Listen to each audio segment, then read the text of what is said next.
Bon, je me lance dans un weekly vlog si tant est que j'arrive à filmer 7 jours.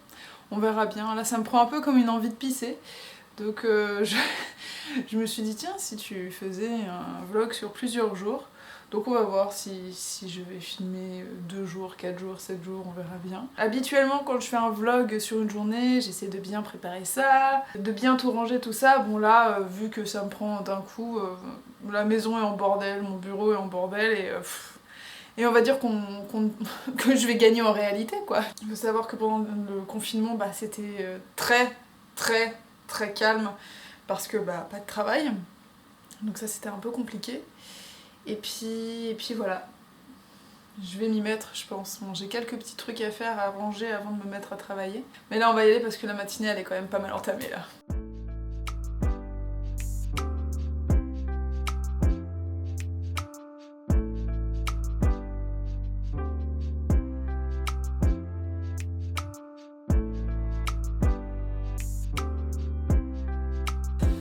Donc voilà pour ce qui est de mes tâches ménagères, elles sont bouclées. En fait, c'est un vrai souci, les tâches ménagères quand t'es freelance. Et l'idée que, en fait, vu que t'es à la maison, tu dois faire des tâches ménagères en plus.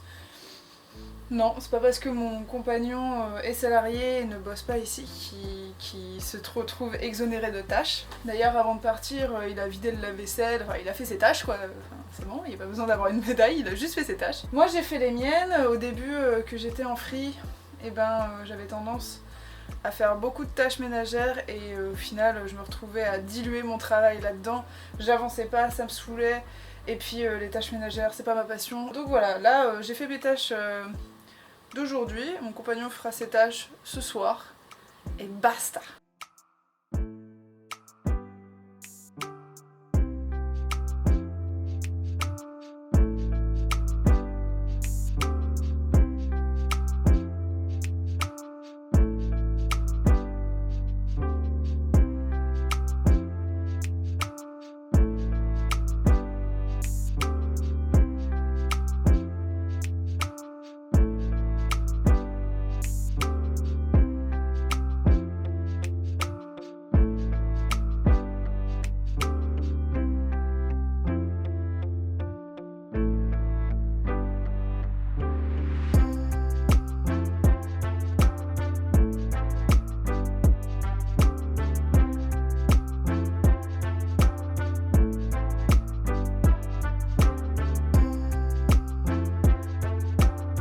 Un vlog en même temps pour ma chaîne YouTube, alors il y a trop de choses à gérer, moi je sais plus quoi faire. Coucou le blog, le vlog.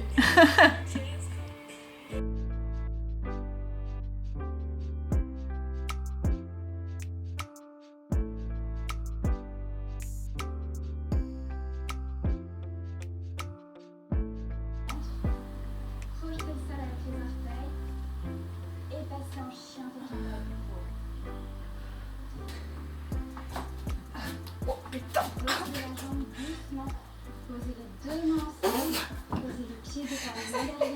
Bon, comme vous avez pu le voir, je suis pas encore passée master en yoga, mais en tout cas, ces séances me font vraiment du bien parce que là, je sens par exemple que sur l'illustration que j'étais en train de faire, sur l'animation, en fait, ça m'a tellement concentrée que je crispe tout l'arrière du dos et j'ai l'impression de devenir une petite boule tassée sur mon siège. Et autant, je vous le dis, hein, j'ai la flemme de faire du sport, autant je sais que après yoga, ou même après je me suis mise à faire du cardio, j'ai l'impression qu'on m'a étiré, que la petite boule ramassée sur son siège est devenue a repris sa forme humaine, quoi. Là je vais me prendre une douche, puis on va faire à manger avec mon gars.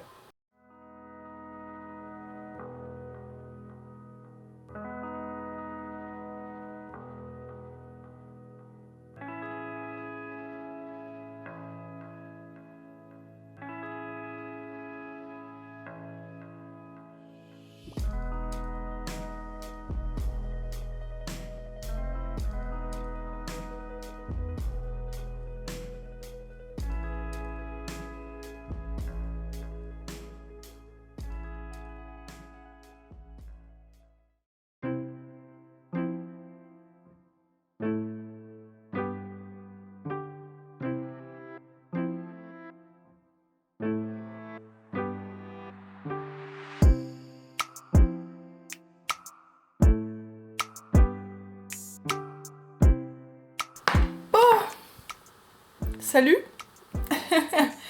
Donc aujourd'hui j'ai, comme qui dirait, une journée un peu dense.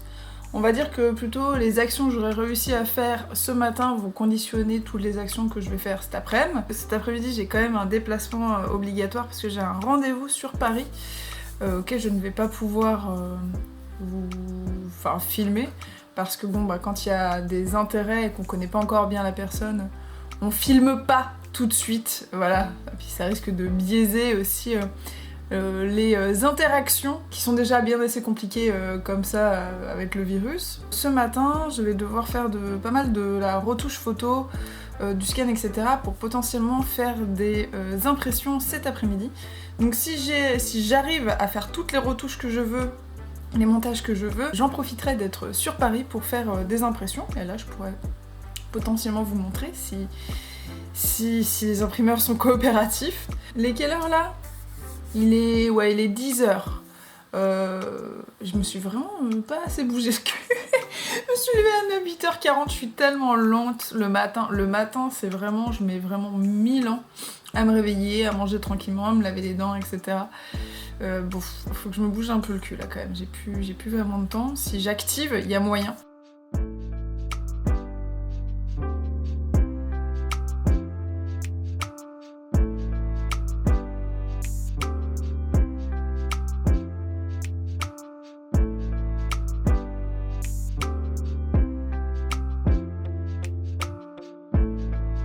C'est vraiment une belle galère de faire des impressions, en fait on s'en rend pas compte. J'avais fait une vidéo dessus pour expliquer tous mes process, mais en fait il y a plein de paramètres à prendre en compte.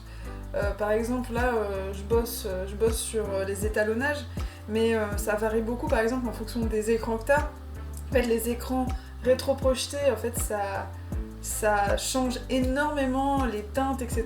parce qu'on est à l'opposé, hein, l'écran rétroprojeté et les couleurs imprimées, on est souvent sur un grand canyon niveau gap.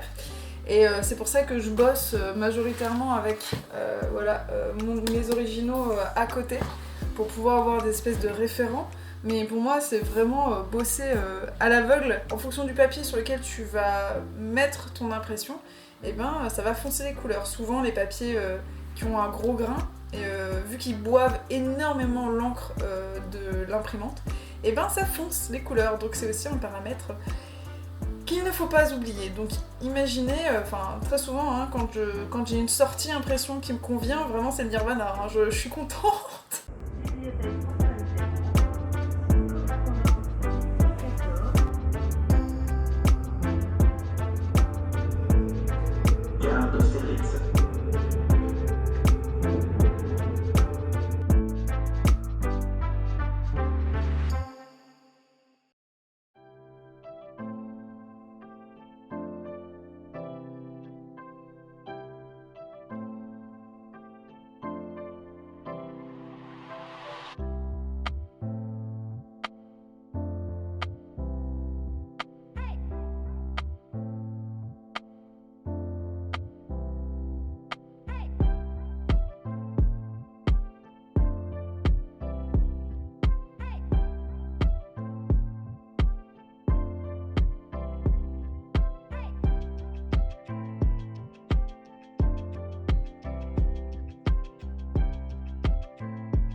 Bon, je suis en train de faire un petit récap des stocks parce que j'ai pour projet de faire une vente de tirage dans pas longtemps.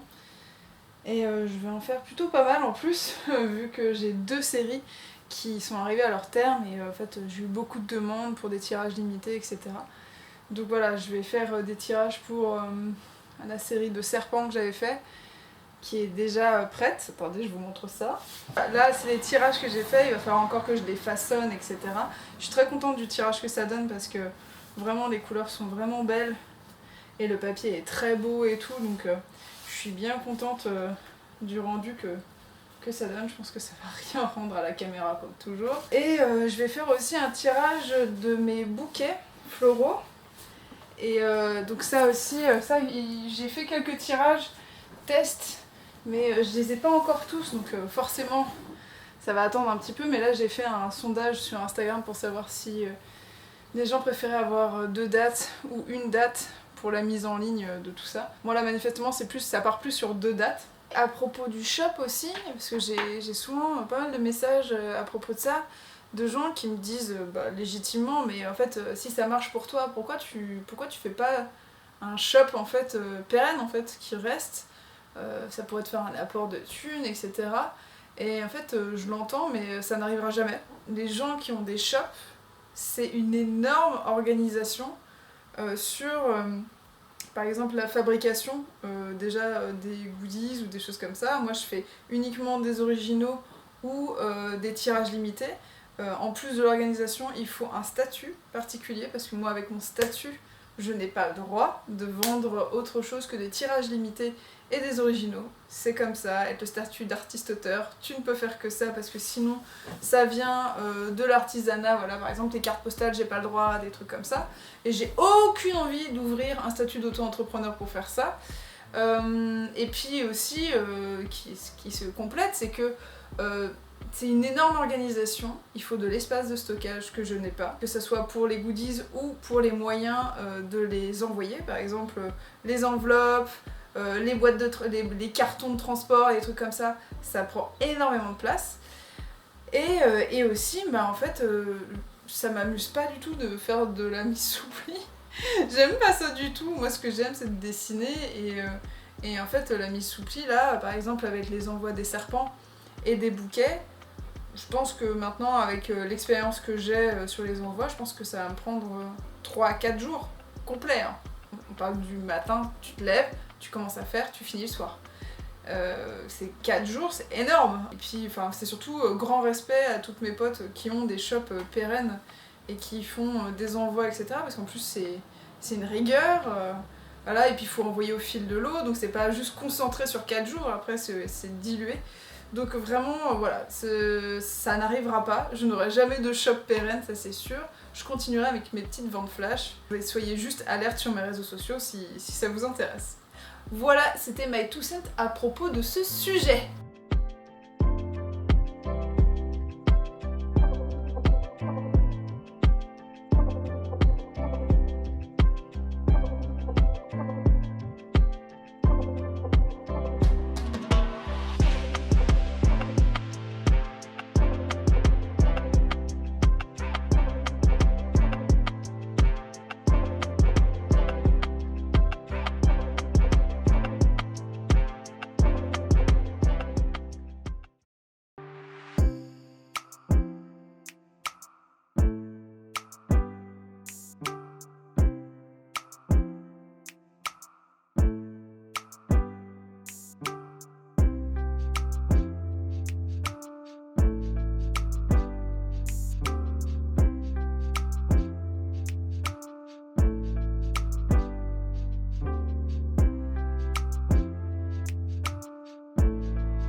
Là, ça m'arrive parfois de faire des reproductions de photos que j'ai vues.